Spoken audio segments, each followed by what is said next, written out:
এই যে দেহটা দেখছেন, এটা একটা রক্তে মাংসের দেহ। এই দেহটা কিন্তু অমর না। এটা কি অমর? না। আপনার ভিতরে একটা কলব বা আত্মা বলে ব্যাপার আছে না? আছে।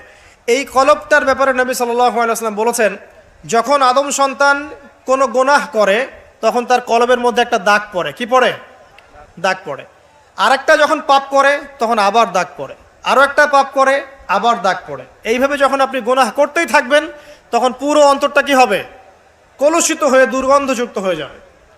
তো যখন আপনার কলব দুর্গন্ধযুক্ত হয়ে যাবে তখন সেখানে আপনার হিংসা, আপনার অহংকার, হ্যাঁ, আপনার গীবত, আপনার আল্লাহদ্রোহিতা, এই যে খারাপ রিপুগুলো আছে সবগুলো এই কলবে বাসা বাঁধবে। কখন বাসা বাঁধবে?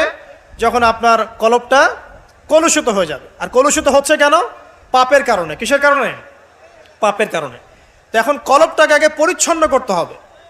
আপনার কলবটাকে পরিচ্ছন্ন করলে পরে ইনশাআল্লাহ তাআলা আপনি দেখবেন যে আপনার অন্তরের মধ্যে আল্লাহর পক্ষ থেকে নূর আসছে এবং ইস্তেকামা, সুদৃঢ়তা আপনি পাচ্ছেন ইনশাআল্লাহ।